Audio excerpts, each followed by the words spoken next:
All right. Good afternoon.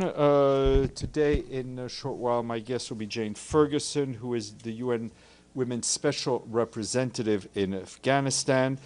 She will be speaking to you from Kabul. And this is, of course, she's here to discuss the 4-year mark since the Taliban takeover of Afghanistan. The Secretary General's 16th annual report on conflict-related sexual violence that I think you've been asking me about has now been published today on the webpage of the Office of the Special Representative for Sexual Violence in Conflict. The report marks a staggering 25% increase from the previous year, with the highest number of cases recorded in the Central African Republic, the Democratic Republic of the Congo, Haiti, Somalia, and South Sudan. You also I encourage you to read the full report to get all the details, but to quickly summarize what has been included, 63 state and non-state parties are listed in the annex of the report, credibly suspected of committing or being responsible for patterns of rape and other forms of sexual violence in armed conflict, which is on the agenda of the Security Council. The report also introduces for the first time an appendix whereby parties are put on notice for potential listing in the next report of the Secretary General. Starting off with Ukraine today, our colleagues in the Office of the Coordination of Humanitarian Affairs tell us that as front lines shift, intense hostilities are continuing to inflict a heavy toll on civilians on a daily basis, causing widespread destruction and forcing thousands of people to flee their homes. In the Donetsk region, where fighting has escalated, Ukrainian authorities ordered the mandatory evacuations of families with children from over a dozen towns and villages. Between Monday and Wednesday this week, authorities report that more than 6,000 people fled high-risk communities along the front lines, either through organized evacuation or on their own accord.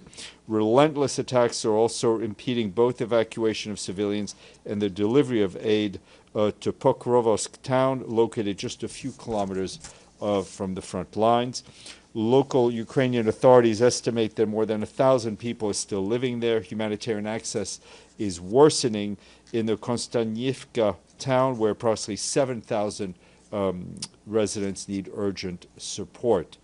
Aid organizations are working around the clock to assist those fleeing the violence, providing transportation and other assistance at transit sites for newly displaced people. The humanitarian coordinator for Ukraine, Matthias Schmale, is visiting the south of the country today. He met with displaced people in the community centers in Mykolaiv and discussed urgent needs with our partners and local authorities.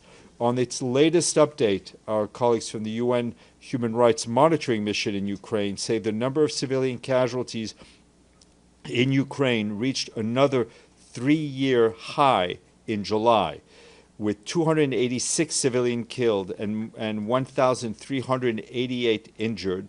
The July UN casualty numbers are the highest since May of 2022. The UN Human Rights Mission says that the high July casualty numbers continued a pattern of steadily increasing civilian casualties in 2025. Casualty numbers for the first 7 months of 2025 were 48% higher than the same period in 2024. Turning to the ongoing horrific situation in Gaza, our humanitarian colleagues report that airstrikes and shelling have intensified in parts of Gaza City over the past couple of days, as attacks also continue on Deir al-Balah, Khan Yunis. Strikes are hitting residential buildings and tents housing displaced people, resulting in a high number of casualties. And as a reminder, if the Israeli ground operation in Gaza City moves ahead, thousands of families already in appalling humanitarian conditions could be pushed over the edge even further. With 86% of the Strip now in Israeli militarized zones or under displacement order, aid groups lack the access and supplies to address the dire humanitarian situation at the scale that is required. Any further loss of space, more mass displacement orders, or intensified attacks in populated areas could have devastating consequences. As a reminder, the Israeli ban on the entry of shelter material has also been in effect for over 5 months now. In recent days, temperatures have soared and hundreds of thousands of people are now left without protection from the heat. Nearly everyone in Gaza has been displaced at least once since the war began, and the makeshift shelters they managed to improvise or acquire have often either worn out or have been abandoned when they have been forced to flee. Meanwhile, yesterday, the World Health Organization supported the medical evacuation of 38 patients, mostly children from Gaza, alongside nearly 100 companions. We reiterate our call for a ceasefire, the unconditional and immediate release of all hostages still being held in Gaza, and the unimpeded humanitarian access for us and all our partners. Turning to Syria, we and our humanitarian partners continue to deliver vital assistance to people impacted by the recent violence in the southern part of that country. In the governorates of Sueda, Dara, and rural Damascus, UN agencies and their partners are supporting both people who fled and have been displaced and the communities that are hosting those people.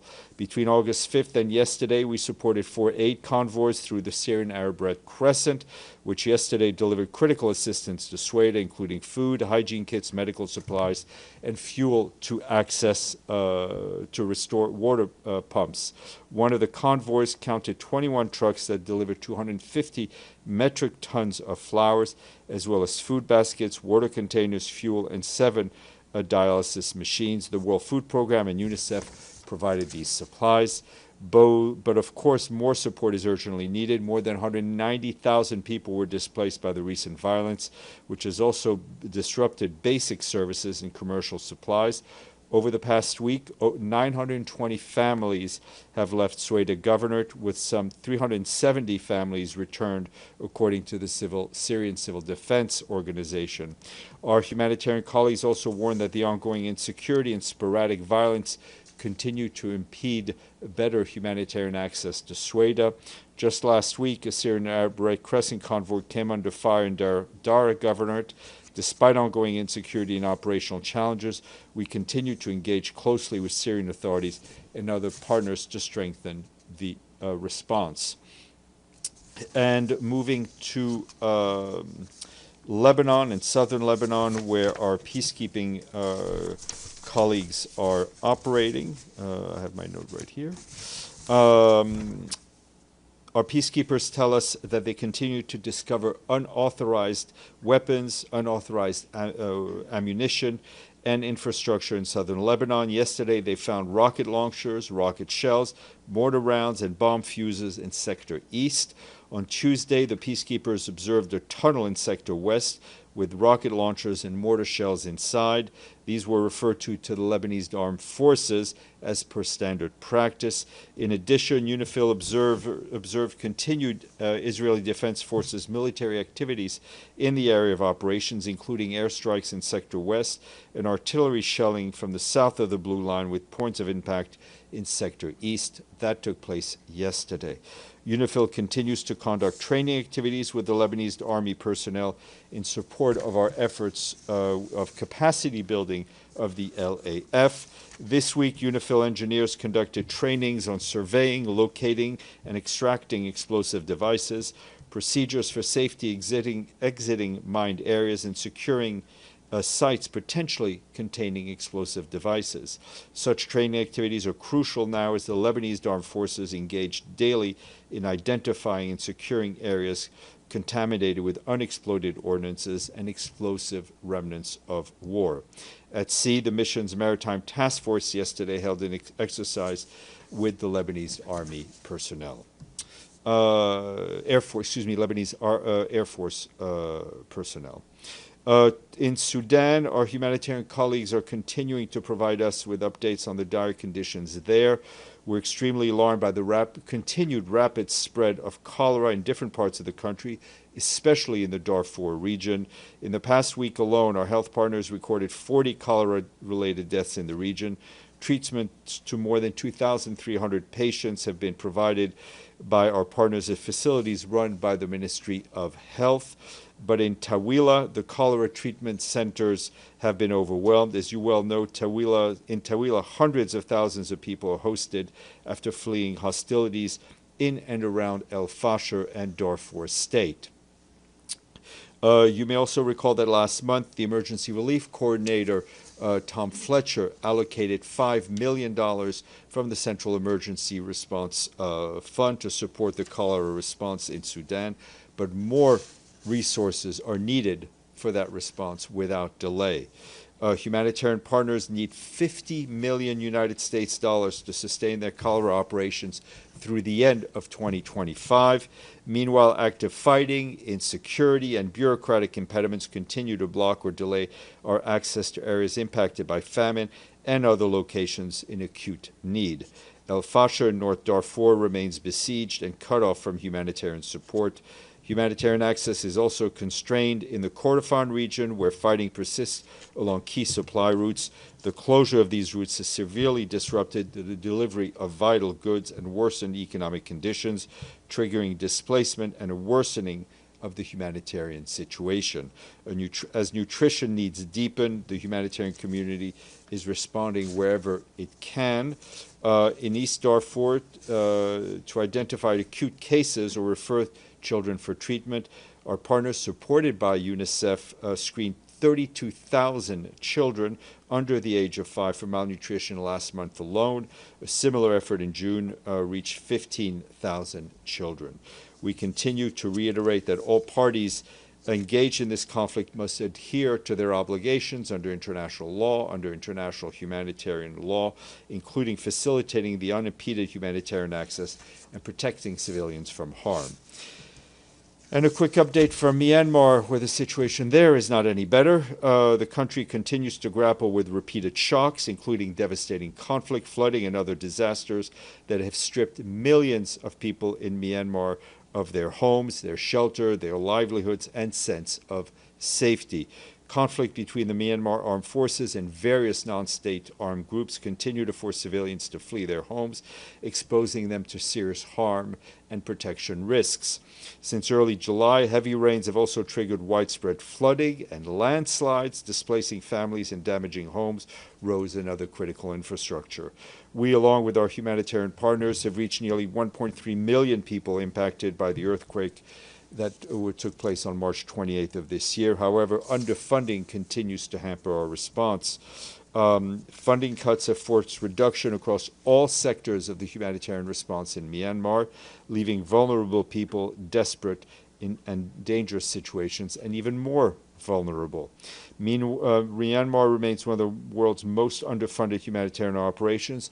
We have $136 million in the bank, but we need $1.1 billion for this year's appeal.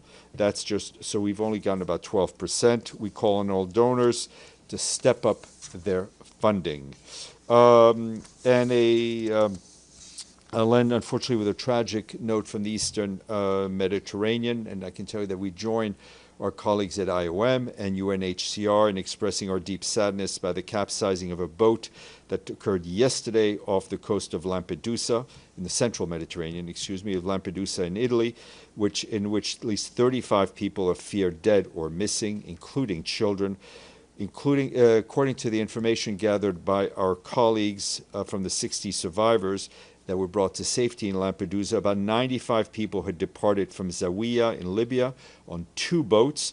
One of the boats began taking on water and all passengers were transferred to the other, which was a fiberglass boat, which later capsized due to overcrowding. Reported nationalities on board were Egyptians, Somalis, Sudanese, and Pakistanis. Filippo Grandi, our High Commissioner for Refugees, pointed out that over 700 refugees and migrants have now died to date in the central Mediterranean. And that is, that's just the deaths that were recorded. No doubt there are many more. I'm done. Deji. And then today, the conflict-related sexual violence report of the Secretary General has been released. This year we saw a new content called On Notice, which put Israel and Russia. What unnoticed? Yeah, on notice. Oh, on notice. On notice. Not listed, yes, but okay. On notice. Yes. So what's the? I mean, why there's this new category here? on notice? Well, I think it was part, the report created this new category because of the consistent denial of access to UN monitors in the context of both the Israeli and occupied Palestinian territory conflict and the temporarily occupied parts of Ukraine. That made it challenging to verify and definitively determine the patterns, the trends, and the systematicity of sexual violence in these contexts. Which means there's suspicion, but you cannot verify. Right. That's why it's that's put on on notice. notice. Yes. Okay. Edie. Thank you, Steph. Israel has announced new settlement construction in the West Bank, which the Palestinians and human rights groups say will basically destroy prospects for a two-state solution by cutting the West Bank in two parts. Does the Secretary General have any comment on this announcement? Well, as far as I saw, I think that was also the statement made by the Israeli finance minister to eliminate the possibility of a two-state solution. Our position on settlements is clear. The Israeli settlements in the occupied West Bank, including East Jerusalem, and the regime that's associated with these settlements go against international law. Settlements, to state the obvious, further entrench the occupation, put the prospect of a two-state solution even further away. And as you said, if this went ahead, and which we call on the Israeli government not to do, and we call them to reverse, to stop the advancement of this process, it would sever, the northern and southern West Banks. And I think, interestingly enough, as the Israeli finance minister and the Palestinians and other NGOs all agree, it would put an end to the prospects of a two-state solution. Pam, then Benny. Thanks, Steph. Since we're looking at Ukraine because of the summit coming up tomorrow, has there been any progress on the Commissioner Volker-Turk investigation, the UN human rights, or any other inquiry or negotiations on the children that were taken to Russia during the war, the 20,000? There were 11 returned in August, but there doesn't I'm seem not to be aware, a lot. unfortunately, of any progress on that front, but we will check for you. Thank you. Benny. So I have two questions and maybe a third after